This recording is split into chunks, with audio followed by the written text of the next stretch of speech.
Dear students, السلام علیکم۔ ہم آج اسلامیات کا چیپٹر نمبر 2 جو ہے وہ شروع کریں گے۔ ہم نے فرسٹ چیپٹر مکمل کر لیا ہے، عقائد اسلام۔ آج ہم چیپٹر 2 سٹارٹ کریں گے، جس میں آج ہمارا ٹاپک ہے ارکان اسلام۔ ارکان اسلام کیا ہے؟ ارکان رکن کی جمع ہے، جس کے لفظی معنی ہیں ستون۔ ارکان اسلام سے مراد وہ بنیادی اصول اور اعمال ہیں جس پر اسلام کی پوری تعلیمات کا دار و مدار ہے۔ حضور پاک صلی اللہ علیہ وآلہ وسلم نے فرمایا، اسلام کی بنیاد 5 چیزوں پر ہے۔ اس بات کی گواہی دینا کہ اللہ کے سوا کوئی معبود نہیں اور محمد صلی اللہ علیہ وآلہ وسلم اللہ کے بندے اور رسول ہیں۔ نماز قائم کرنا، زکوٰۃ دینا، رمضان کے روزے رکھنا اور حج کرنا۔ اس میں MCQ آتا ہے کہ اسلام کے بنیادی ارکان کتنے ہیں؟ اسلام کے بنیادی ارکان 5 ہیں۔ اور اسلام کی بنیاد کن 5 ارکان پر ہے؟ تو اس میں سب سے پہلے آ جائے گا کلمہ شہادت، نماز، روزہ، حج اور زکوٰۃ۔ ڈیئر اسٹوڈنٹس، یہ وہ عبادتیں ہیں جو ہم کریں تو ہمیں ثواب ملے گا اور جن کے نہ کرنے پر ہمیں گناہ ملے گا۔ سب سے پہلے ہے کلمہ شہادت۔ کلمہ طیبہ بھی آپ لکھ سکتے ہیں، کیونکہ کلمہ طیبہ کے بھی 2 حصے ہیں، لا الہ الا اللہ محمد رسول اللہ، کہ اس میں گواہی دی جاتی ہے کہ اللہ کے سوا کوئی معبود نہیں اور محمد صلی اللہ علیہ وآلہ وسلم اللہ کے رسول ہیں۔ آپ نے کلمہ شہادت کا ترجمہ اور کلمہ شہادت جو ہے وہ اچھے طریقے سے یاد کر لینا۔ اکثر اسٹوڈنٹس پوچھتے ہیں کہ ہم اعراب لگائیں یا مت لگائیں، تو میں کہوں گی کہ آپ اس پہ اعراب ہرگز مت لگائیے گا، کیونکہ اگر زبر زیر پیش کی تھوڑی سی بھی غلطی ہو جائے تو مفہوم بدل جائے گا۔ یہ 2 مارکس کا کویسچن آتا ہے کہ کلمہ شہادت کا ترجمہ لکھیں یا کلمہ شہادت لکھیں۔ دوسرا رکن ہے نماز۔ نماز فارسی زبان کا لفظ ہے جس کے معنی دعا اور التجا ہیں۔ نماز کو عربی میں صلاۃ کہتے ہیں۔ ڈیئر اسٹوڈنٹس، نماز ہر بالغ مرد اور عورت پر دن میں 5 بار فرض کی گئی ہے اور اس کی قضا بھی لازم ہے۔ اگر کسی سے کوئی نماز قضا ہو جاتی ہے تو وہ لازمی اس کی قضا پڑے، کیونکہ نماز جو لوگ چھوڑتے ہیں اور روز قیامت سب سے پہلے جو حساب ہوگا وہ نماز کا ہوگا۔ اس کے لیے شرائط کے ہیں۔ نماز کے لیے بدن کا پاک ہونا، کپڑوں کا پاک ہونا، جگہ کا پاک ہونا جو ہے وہ ضروری ہوتا ہے۔ اللہ تعالیٰ نے اپنے بندوں پر 5 نمازیں فرض کی ہیں، اور آپ سب کو یہ معلوم ہوگا کہ شب معراج پہ یہ 5 نمازیں جو ہیں وہ فرض کی گئی تھیں۔ ہر مسلمان کو یہ تمام نمازیں جو ہیں وہ پڑھنی لازم ہیں۔ نماز کو اسلام میں خصوصی اہمیت حاصل ہے، کیونکہ جس وقت انسان نماز پڑھ رہا ہوتا ہے تو وہ دل سے، زبان سے، اس کے جسم کے تمام اعضاء جو ہیں وہ اس ٹائم خدا کے سامنے حاضر ہوتے ہیں۔ نماز کی اہمیت کا اندازہ آپ اس حدیث سے لگائیں۔ حضرت عمران بن حسین رضی اللہ تعالیٰ عنہ کو رسول پاک صلی اللہ علیہ وآلہ وسلم نے حکم دیا کہ کھڑے ہو کر نماز پڑھو، کھڑے ہو کر نہیں پڑھ سکتے تو بیٹھ کے پڑھو، بیٹھ کے نہیں پڑھ سکتے تو لیٹ کے پڑھو۔ نماز پڑھنا لازم ہے، اور انفرادی نماز کے، انفرادی کا مطلب ہے ایک، اکیلے۔ عورتیں تو گھر میں اکیلے ہی نماز پڑھیں گی، لیکن مردوں پہ یہ لازم ہے کہ وہ جماعت کے ساتھ نماز پڑھیں، کیونکہ جماعت کے ساتھ نماز پڑھنے پر انہیں 27 گنا جو ہے وہ ثواب ملتا ہے۔ آپ اکیلے نماز پڑھیں گے تو آپ کو 1 نماز کا ثواب ملے گا، اور اگر آپ جماعت کے ساتھ نماز ادا کریں گے تو آپ کو 27 نمازیں پڑھنے کے برابر ثواب ملے گا۔ تو ماشاءاللہ آپ یہ دیکھیں کہ 27 نمازیں پڑھنے میں کتنا ٹائم لگتا ہے، لیکن یہ اللہ تعالیٰ کی قدرت اور اس کا اپنے بندوں پہ عنایت دیکھیں کہ وہ جب ایک مسلمان جماعت کے ساتھ نماز پڑھتا ہے تو اس کی 27 نمازوں کا ثواب لکھا جاتا ہے۔ فرض نمازیں فجر، ظہر، عصر، مغرب، عشاء، یہ 5 نمازیں تو لازم پڑھنی ہیں۔ اس کے علاوہ نفلی نمازیں، نفلی نمازیں ہیں تہجد کی، اشراق، چاشت اور ابابین، یہ جو ہیں نفلی نمازیں ہیں۔ اس کے علاوہ نماز استسقاء بارش کے لیے بھی پڑھی جاتی ہے۔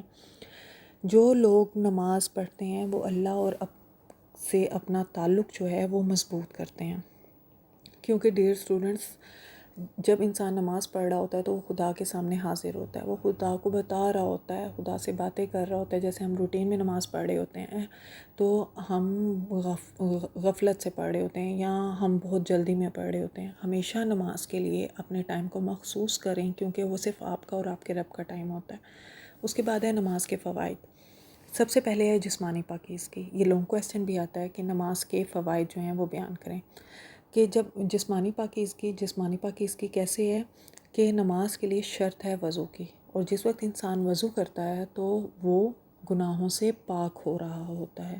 ہم جب وضو کرتے ہیں تو ہمارے گناہ جو ہیں وہ دھل رہے ہوتے ہیں، تو جسمانی پاکیزگی اس کے لیے بہت زیادہ ضروری ہے کہ انسان کا جسمانی طور پہ وہ پاک صاف ہوتا ہے۔ اس کے بعد ہے روحانی پاکیزگی۔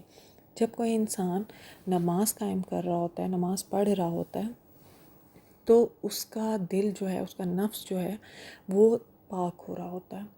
اچھا، کچھ لوگ ہیں جو نمازیں جلدی جلدی میں پڑھتے ہیں، ایسی نماز نہیں پڑھنی چاہیے، ایسی نماز قبول بھی کہا جاتا ہے نہیں ہوتی۔ ہمیشہ جب بھی نماز پڑھیں تو وقت نکال کے پڑھیں، کیونکہ نماز جو ہے وہ بے حیائی اور برائی سے روکتی ہے۔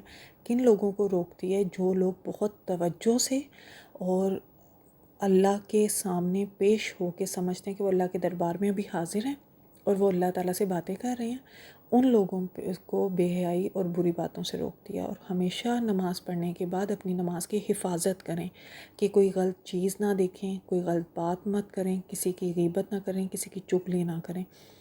جب آپ یہ کام نہیں کریں گے اصل معنوں میں، تب آپ جو ہے وہ نماز کے روحانی اثرات جو ہیں وہ آپ کو ملیں گے۔ اس کے بعد ہے وقت کی قدر کا احساس، کہ جب ہم نماز پڑھتے ہیں تو ہمیں وقت کی قدر کا احساس ہوتا ہے کہ ہم نے فرض نماز کو پابندی وقت پہ پڑھنا ہے۔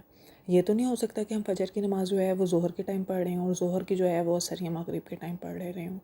ایک مخصوص ہر نماز کا وقت ہے، وہ وقت گزرنے کے بعد جو ہے نماز قضا ہو جاتی ہے۔ اس لیے انسان کو پابندی وقت کا احساس ہوتا ہے نماز کی پابندی کرنے سے۔ اس کے بعد ہے مساوات کا عملی مظاہرہ، کہ جب تمام لوگ اکٹھے نماز پڑھ رہے ہوتے ہیں تو وہ ایک برابری کے لیول پہ ہوتے ہیں۔ مسجد میں آپ نے دیکھا نہیں ہوگا کبھی بھی کہ پہلی جو صف ہے وہ چھوڑی گئی ہوتی ہے کہ یہاں پہ امیر لوگ آئیں گے اور باقی پیچھے والی صفوں پہ غریب آئیں گے، بلکہ نماز میں جو جلدی کرتا ہے، جو پہلے مسجد پہنچتا ہے، اسے پہلی صف میں جگہ مل جائے تو وہ پہلی ہی اس کی صف ہوتی ہے۔ ایک مساوات جو ہے وہ نظر آ رہی ہوتی ہے۔ پھر اس کے بعد ہیں طبی فوائد، کہ انسان کی یہ ایکسرسائز بھی ہے۔ جب ہم نماز پڑھ رہے ہوتے ہیں تو سب سے پہلے وضو کرتے ہیں تو پاک ہو جاتے ہیں۔ اس کے بعد جب ہم نماز پڑھنے لگتے ہیں تو آپ یہ دیکھیں کہ اٹھنا بیٹھنا یہ جو ہے وہ ایک ایکسرسائز والا جو کیفیت ہوتی ہے، جو چیز ہوتی ہے، اس سے انسان چاق و چوبند رہتا ہے، ایکٹیو رہتا ہے۔ یہ ایک جسمانی مشق ہے، یہ انسان کو تندرست اور توانا رکھنے میں بہت زیادہ اہم کردار ادا کرتی ہے۔ اس کے بعد ہے باہمی اتحاد کا فروغ، کہ تمام لوگ جب اکٹھے نماز پڑھ رہے ہوتے ہیں تو ان میں ہمدردی اور تعاون کا جذبہ جو ہے وہ پروان چڑھتا ہے، اور سب لوگ جب مل کے ایک نماز ادا کرتے ہیں تو نظر آ رہی ہوتی ہے کہ یکجہتی ان کے درمیان۔ ڈیئر اسٹوڈنٹس، اپنی نماز کی لازمی طور پہ پابندی کریں۔ نماز کے ٹاپک میں ہی ایک آیت کا ترجمہ اور ایک حدیث کا ترجمہ آپ نے یاد کر لینا ہے، جو بھی آپ کی بک میں موجود ہے۔ آیت کا ترجمہ آپ یہ بھی لکھ سکتے ہیں، پس تباہی ہے ان نمازیوں کے لیے جو اپنی نماز سے غافل رہتے ہیں، مطلب ان لوگوں کے لیے تباہی ہے جو اپنی نماز سے غافل رہتے ہیں۔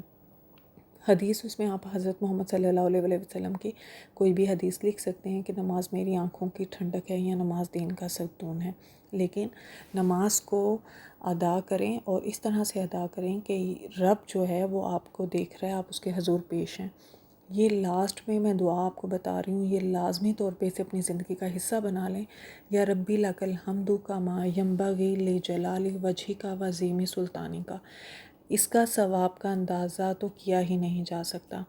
اللہ تعالیٰ قبول کرے اور ہمیں اس طرح نماز پڑھنے کی توفیق عطا فرمائے کہ اللہ ہم سے راضی ہو جائے۔ لیکن آپ نے یہ دعا جو ہے یہ لازمی پڑھنی ہے، کیونکہ جو بھی انسان یہ دعا پڑھتا ہے اپنی نماز میں یا نماز کے بعد پڑھتا ہے تو اس کا اجر و ثواب جو ہے وہ خدا تعالیٰ کے ذمہ اللہ تعالیٰ لکھتے ہیں۔